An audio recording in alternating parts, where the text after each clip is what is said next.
ਇਹ ਚੈਨਲ ਦਾ ਮਕਸਦ ਹੈ ਕਿ ਮਰਨ ਤੋਂ ਇੱਕ ਦਫਾ ਪਹਿਲੇ ਕੁਰਾਨ ਪਾਕ ਨੂੰ ਪੜ੍ਹੋ ਔਰ ਸਮਝੋ ਔਰ ਆਦੀ ਮਾਦਰੀ ਜ਼ੁਬਾਨ ਜਿਹੜੀ ਹੈ ਤੁਹਾਡੀ ਉਹਦੇ ਵਿੱਚ ਇੱਕ ਦਫਾ ਜਾਣੋ।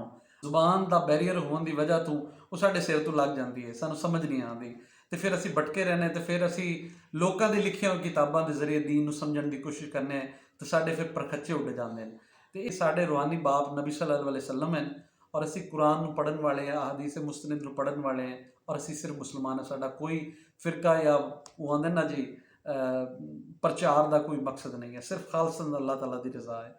तो कारी साहब आप जी आज पढ़न लगे सूरत फलक जो कि एक मक्की सूरत है और इनका वजह नज़ूल ये किस वजह तो नाजिल हुई है पता होना चाहिए। हज़रत मुहम्मद सल्लल्लाहु अलैहि वसल्लम ते एक यहूदी बंदे ने जादू कर दिता सी।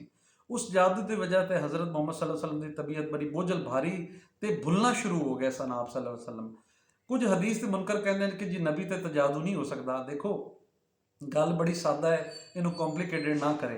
कारी साहब तुहानू पता है कि हज़रत मुहम्मद सल्लल्लाहु अलैहि वसल्लम का मुख्तलिफ जंगां दे विच खून मुबारक और दंदान मुबारक भी शहीद हुए हैं और आपका खून भी निकला है। आप सल्लल्लाहु अलैहि वसल्लम को बुखार भी होया है। जो आप सल्लल्लाहु अलैहि वसल्लम के वक्त नज़ात तारी होया तो उस वक्त की तकलीफ तो शिद्दत का आलम सी और आप सल्लल्लाहु अलैहि वसल्लम को हाजत भी है, आप सल्लल्लाहु अलैहि वसल्लम खाना भी खाते। अऊज़ु बिल्लाहि मिनश शैतानिर रजीम बिस्मिल्लाहिर रहमानिर रहीम कुल अऊज़ु बिरब्बिल फलक कहो कि मैं सुबह के मालिक की पनाह मांगता हूँ। हुण इस आयत कारी साहब अल्लाह गफूर रहीम अपने सोहने नबी नूं कहंदे ने, ए प्यारे नबी मुहम्मद सल्लल्लाहु अलैहि वसल्लम तुसीं कहो पढ़ो अल्लाह का नाम लवो और अल्लाह की पनाह तलब करो। और फरमा देन कि फलक का मतलब सुबह, सुबह तो मुराद जो सजी रात सारी गुजर जाती है तो रात फुटती है दिन के तलूबे आफ्ताब नाल। दिन हुंदा रब दा ते दिन का आगाज़ जिहड़ा है अपने परवरदिगार अजीमुशान बुलंद बाला परवरदिगार आलम के नाम नाल शुरू करो और उसका हिसार लवो, उसकी हिफाजत लवो और जिंदी हिफाजत कारी साहब अल्लाह करे उसनूं जवाल कोई नहीं। हुण इस दे विच कारी साहब अगर असीं मुसलमान होने के नाते अगर गल नूं समझीए कारी साहब असां सुबह के टाइम मरे पे होंदे हैं, सुते नहीं पे होंदे, मरे पे होंदे। पुछो किवें? कारी साहब तहज्जुद के टाइम जो है अल्लाह गफूर रहीम फरमाते हैं नबी सल्लल्लाहु अलैहि वसल्लम का हदीस मुबारक है कि अल्लाह गफूर रहीम 7वें आसमान तो पहले आसमान पर आ जाते हैं और सदा लाते हैं कि है कोई सवाली, कोई हाजतमंद जिसकी मैं हाजत पूरे करा, है कोई दुआ मंगण वाला जिसकी मैं दुआ कबूल फरमावा, कोई है सवाली जिसका जड़ा ना सवाल मैं पूरा करा। और पूरा करने वाली ज़ात अल्लाह ताला मुकम्मल दी है। अल्लाह गफूर दिया नामुमकिनात कुछ नहीं है कारी साहब। और असी आज का इंसान सारो अंडा गफील सोया पे ना तहज्जुद है ना फजर की नमाज है। फजर की नमाज होंगी है मौजन भी तो उठता ही ना सर।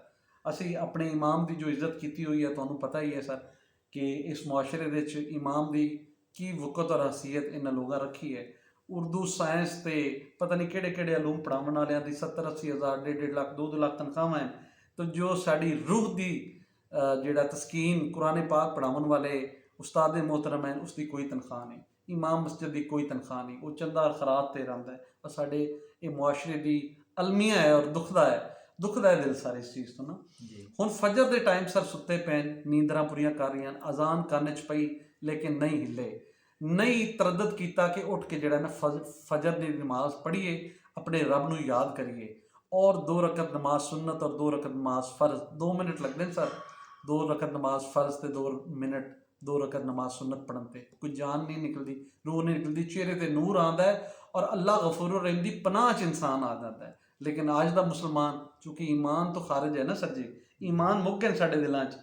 पैन अंडा गफील सुते हुए 9-9 10-10 बजे सेठ साहब उठते हैं, सेठ साहब के कुल छर्रे हैं राती शराबा पी के बदकारियां करके बहना मामा के हक खा के झूठ बोल के और पता नहीं किहड़े किहड़े गुनाह सर सद करके सारी सारी रात जाग के मोबाइलों पर इंस्टाग्राम टिकटॉक पे सारी रात बर्बाद करके वो फजर कितों पढ़न वाले, वो इशा पढ़ के नहीं सुते उन्हें फजर कितों पढ़ने। सादा लो इंसान जो खौफे खुदा रखते हैं वो जाग रहे होंगे और अपने रब की याद तो गाफिल नहीं होंगे। वो है नस्ल कामयाब लोग, दौलतमंद कामयाब नहीं कर सकते। कार सब अगे मजीद आगाज करो जी। मिन शर्रि मा खलक हर चीज़ की बुराई से जो उसने पैदा की है, हर शय तो मुराद के देखो मुकम्मल ज़ात अल्लाह ताला दी है ना। ਅੱਲਾਹ ਤਾਲਾ ਦੇ ਜਿਤਨੀ ਬਾਕੀ ਖਲਕਤ ਹੈ ਉਸ ਦੇ ਵਿੱਚ ਕੋਈ ਕਮੀਆਂ ਕੁਤਾਹੀਆਂ ਹਨ। ਜਿਵੇਂ ਕੁਰਾਨ ਵਿੱਚ ਅੱਲਾਹ ਤਾਲਾ ਫਰਮਾਉਂਦੇ ਹਨ ਕਿ ਇਨਸਾਨ ਬਹੁਤ ਜਲਦਬਾਜ਼ ਹੈ ਔਰ ਇਨਸਾਨ ਜਿਹੜਾ ਹੈ ਉਹ ਜਲਦੀ ਘਬਰਾ ਜਾਂਦਾ, ਜਲਦੀ ਜਿਹੜਾ ਨਾ ਉਕਤਾਹਟ ਦਾ ਸ਼ਿਕਾਰ ਹੋ ਜਾਂਦਾ ਹੈ। ਅੱਲਾਹ ਬਣਾਉਣ ਵਾਲਾ ਬਿਹਤਰ ਜਾਣਦਾ ਹੈ, ਉਹ ਰਗੇ ਜਾਣ ਦੇ ਕਰੀਬ ਹੈ, ਉਹ ਸਾਡਾ ਭੇਦ ਜਾਣਦਾ ਦਿਲਾਂ ਦੇ, ਉਹ ਸਾਡਾ ਮੈਨੂਫੈਕਚਰ ਬਣਾਉਣ ਵਾਲਾ ਹੈ। ਬਣਾਉਣ ਵਾਲੇ ਨੂੰ ਤਾਂ ਬੜਾ ਪਤਾ ਹੈ ਮੈਂ ਕੀ ਸ਼ੈ ਬਣਾਈ। ਜ਼ਿੰਦਗੀ ਇम्तिहान है। जो इस इम्तिहान ਵਿੱਚ ਕਾਮਯਾਬ ਹੋ ਗਿਆ, ਕਾਮਯਾਬੀ ਮੁਰਾਦ ਦੌਲਤ, ਪੈਸਾ, ਕੋਠੀਆਂ, ਕਾਰਾਂ, ਸ਼ੋਹਰਤ, ਇਹ ਸਭ ਆਰਜ਼ੀ ਚੀਜ਼ਾਂ ਤੁਹਾਡੀ ਨਜ਼ਰ ਵਿੱਚ ਕਾਮਯਾਬੀ ਹੈ? ਨਹੀਂ, ਕਾਮਯਾਬੀ ਇਹ ਹੈ ਕਿ ਰੱਬੁਲ ਆਲਮੀਨ ਰਾਜ਼ੀ ਹੋ ਜਾਵੇ। हर चीज़ की बुराई तो मुराद कि इंसान, जिन, भूत, प्रेत, कीड़े, को मूजी जानवर है, हर वो चीज़ जो तुम्हें अजियत तकलीफ दे सकता है उस तो अल्लाह की पनाह मंगो। हजूर अगे ومن شر غاسق إذا وقب। और शब तारीख की बुराई से जब इसका अंधेरा छा जाए। हुण कारी साहब ये बड़ा टेक्निकल पॉइंट है। तो नबी सल्लल्लाहु अलैहि वसल्लम की हदीस है कि नमाज मगरिब के बाद जब सूरज ढल जाए तो अपने छोटे बच्चों को जो है वो घरों में बुलाएं और गलियों में बाहर उनको मत फिरने दें, क्योंकि शयातीन को खोल दिया जाता है। और कुरान पाक दे विच भी आ गया कि जिहड़ा है तुसी शाम तो बाद अपने दरवाजे बंद कर लो, बच्चों अंदर ले आओ, क्योंकि चोर, डाकू और 100 तरह के खौफ इंसान के दिल च हैं। और फिर शयातीन तुहाडे खुले दुश्मन हैं, जिन्नात हैं, चेले चपाटे हैं। और अल्लाह गफूर रहीम ने कह दिता कि इंसान के हक च बेहतरी है। तो तुहानूं पता होना चाहिए कि सूरत फलक दे विच अल्लाह गफूर रहीम कहते हैं कि आगाज़ मेरे नाम मेरी पनाह तो, और रात के टाइम जो अंधेरा छा जाए तो मेरे नाम तो जिहड़ा है वो अपना विरद करो और अपनी रब की पनाह च आ जाओ। ومن شر النفاثات في العقد। और गंडों पर पढ़ पढ़ कर फूकने वालियों की बुराई से। ए पॉइंट कारी साहब है। साडे मुआशरे च जादू करन वालियां औरतां और बंदे जो कि इबलीस के चेले चपाटियां दे विच, मैं तुहानूं पहली आयत विच दस्सा सी, पहली वीडियो विच, कि इंसान और जिन्नात दोवें पैरोकार हैं इबलीस के, फॉलोवर है। उन्होंने सारे जड़ा जादू करन वाला काफर और जादू जड़ा है वो बरहक है, नबी सल्लल्लाहु अलैहि वसल्लम ते हो गया, सहर जड़ा है तो आम इंसान ते भी हो सकता है। साड़ियाँ औरतां जड़ियां वो जहली पीरां कोल भज भज जा रही हैं और उन्होंने कोल तवीज़ गंढे लै रही हैं। कोई खामद नूं काबू करना चाह रहा है, कोई सस नूं काबू करना चाह रहा है, कोई इहदे अफसर नूं काबू करना चाह रहा है, कोई किस नूं काबू करना चाह रहा है, कोई इश्क है तो कोई माशूक है। मैं हैरान होना साडे इस मुआशरे पाकिस्तान दे विच, अगर तुसी पाकिस्तान की गलियां च निकल जाओ ना तो कोई सफली बाबा तो कोई बंगाली बाबा तो कोई फेसबुक ते ऐड आ रहे हैं तो कोई जगह जी जादूगरी वास्ते। ये इस्लामी मुआशरा तो नहीं, ये दीन तो दूरी है। और केड़ी दीन तो दूरी है कारी साहब? ये उही दीन तो दूरी है जिन्हों ने कुरान नहीं पढ़ा। और कुरान पढ़ा उसका, अगर उस शख्स ने कुरान पढ़ा होंदा, सूरतुल फलक पढ़ी होंदी, पंजाबी जुबान समझी होंदी, तो किसी पीर को जादूगरी वास्ते ना जाता। और उन्होंने पता होंदा कि मेरी मुआफज, मेरा मुहिब, मेरा दोस्त, मेरा वली सिर्फ मेरी रब की ज़ात है।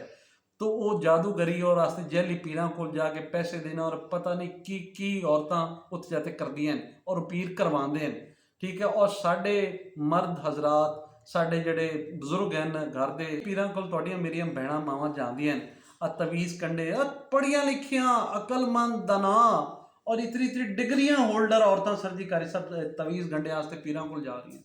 तुसी यूट्यूब चुक लो और पीरां दी ये जिहड़ी हराम जिंदगी है इसनूं तुसी आदे अखां नाल वेख सकदे जी।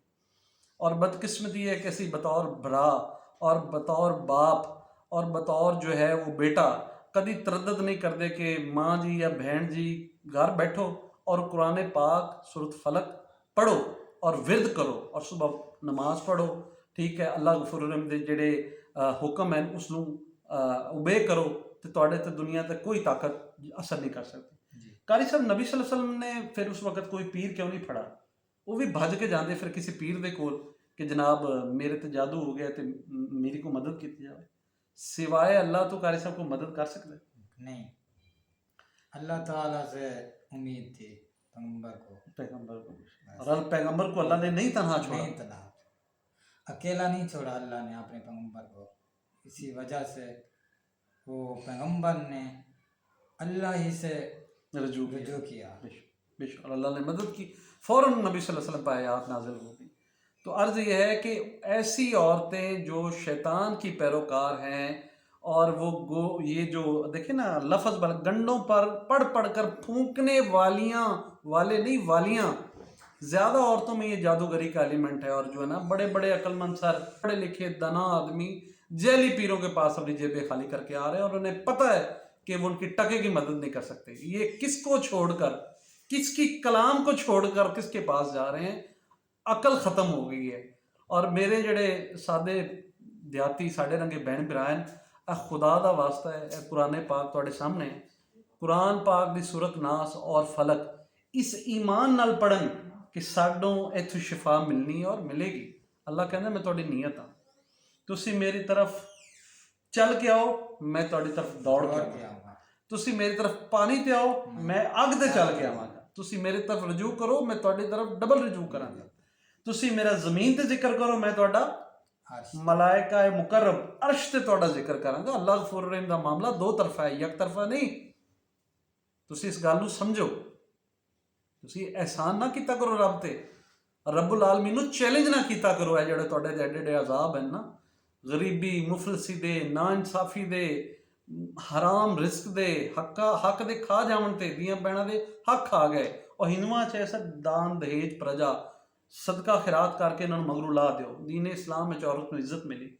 औरत ਦੇ ਵਿੱਚ ਆਪਾਂ ਕਰ ਸਭ ਕੁਰਾਨ ਪਾਕ ਦੇ ਵਿੱਚ ਆਇਤ ਪੜ੍ਹੀ ਹੈ ਜਿੱਥੇ कुरान पाक ने विच अल्लाह गफूर रहीम ने बटे 1/2 इतने बटा बेटी दा अगर कोई मैयत फौत हो जाए, एक बंदा फौत हो जाए तो बेटी दा की हक है, बेटे दा की हक है, उसकी बेवा दा की हक है। अगर उसकी कोई औलाद नहीं है तो उसके वरसा कौन होवणगे? यार मुफ्ती आजम, मुफ्ती आजम अल्लाह बेनियाज, जिसका तुहाडे दिमाग च पता नहीं की तसव्वुर है, उस बादशाह ने खुद तकसीम कुरान पाक च कीती जिसनूं तुसीं कदे नहीं पढ़ा। सब ना वड्डे नानजार और फासक और मुनकर बाबियां दी किताबां तो पढ़ लियां तुसीं ते बाबियां दे अख भी तुसीं लग गए ते फिरकियां दे नाल है ते इस बादशाह अदीम दी कलाम ते किताब नूं किन्ने पढ़ना? कुरान पाक हजूर ता क़यामत मुफ्त है। कुरान दी कोई उजरत नहीं ता क़यामत। सीधा सादा पेंडू भला मानस बंदा किसी भी करीबी मदरसे, किसी भी करीबी कारी साहब दे कोल जाके मुफ्त कुरान पढ़े तो वह इनकार करेगा?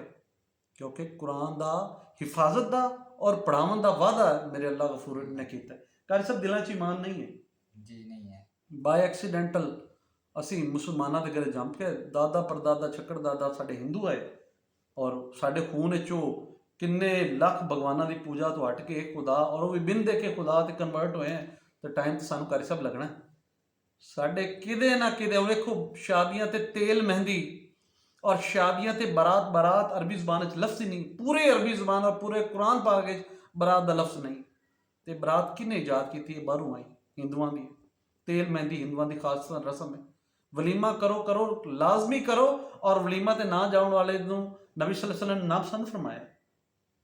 एक बकरी ही क्यों ना हो उसको भी ज़िबा करके वलीमा करो। यानी एक बकरी वाला कर सब उस जमाने दे विच जिहड़ा ना बड़े गरीब होवन दी जिहड़ा ना होंदे उस रेवड़ ते माल मुआशी जिंदे को ज़्यादा होंदे वो अमीर बंदा होंदा जमाने ते हजूर सल्लल्लाहु अलैहि वसल्लम ने वलीमा कुरान डिस्कस कर रहा कुरान पाक दे विच वलीमे का जिक्र है, बरात का जिक्र नहीं हो सकता। अगर बरात च कोई खैर होंदी इंसान दे हक च, लेकिन नहीं। कुरान पाक रखा ही दुल्हन रुखसत करने वास्ते या अदालतों हलफ देवन वास्ते। कुरान पाक ए वेखो एक कोने ते पिया और पिया और पिया ही है। उसनों साल हा साल 6-6 माह 4-4 माह नहीं खुला और कसमा देने 1 मिनट तो पहले कुरान पाक की कसम और तुहाडा कुरान नाल तलक की है जे कुरान की तुसीं इज्जत ताजीम नहीं कर सकते। अज दा बच्चा छोटे छोटे बच्चे बागी हैं जो वेखते हैं दीन नूं और अज दे मुसलमान नूं तो वह इस्लामी जमहूरिया पाकिस्तान मिलता ही नहीं। वमिन शर्रि हासिदिन इज़ा हसद, और हसद करने वाले की बुराई से जब हसद करने लगे। हाय कारी साहब साढ़े मुआशरे चल ही हसद रहा है, हसद ही हसद है। उन्हें गड्डी ले ली जी, उन्हें कोठी पा ली जी, उनकी लॉटरी लग गई जी तो वह अमीर हो गए, उनके बेटे बाहरले मुल्क चले गए तो जी हुण तुसी हुण जनाब उनके पिछे लग जाओ, हुण उनके खिलाफ साजिशां शुरू कर दो, हुण उन्होंने किस तरीके गिरावन की कोशिश करो को उनके जिहड़ा है ना कोई ਤੁਹਾਡੇ ਹੱਥ ਚੀਜ਼ ਆ ਜਾਵੇ ਤੇ ਤੁਸੀਂ ਉਹਦੇ ਜ਼ਰੀਏ ਉਹਨੂੰ ਨੁਕਸਾਨ ਪਹੁੰਚਾਓ ਤੇ ਹਸਦ ਹੈ। ਜਲਣਾ, ਹਸਦ ਦੀ ਆਗ, ਕੀਨਾ, ਬੁਗਜ਼ ਔਰ ਹਸਦ ਨਹਾਇਤ ਬੁਰੀ ਚੀਜ਼ ਹੈ। ਔਰ ਸਾਡੇ ਮੁਆਸ਼ਰੇ 'ਚ ਕਾਰੀ ਸਾਹਿਬ ਤੁਸੀਂ ਕਿਸੇ ਪਾਸੇ ਲੈ ਕੇ ਚਲੇ ਜਾਓ, ਤੁਸੀਂ ਕਿਸੇ ਸ਼ੋਬੇ, ਕਿਸੇ ਮਹਿਕਮੇ, ਈਵਨ ਘਰਾਂ ਦੇ ਵਿੱਚ ਸਗੇ ਭਾਈਆਂ ਦੇ ਦਰਮਿਆਨ ਹਸਦ ਆ। ਉਹ ਇੱਕ ਭਾਈ ਅਮੀਰ ਹੋ ਗਿਆ ਔਰ ਇੱਕ ਭਾਈ ਗਰੀਬ ਹੈ। ਹੁਣ ਜਿਹੜਾ ਗਰੀਬ ਭਾਈ ਹੈ ਉਹ ਉਸਤਾੜ ਹੈ ਕਿ ਕਿਸ ਤਰੀਕੇ ਮੈਨੂੰ ਬੈਲੈਂਸ ਕਰਾਂ।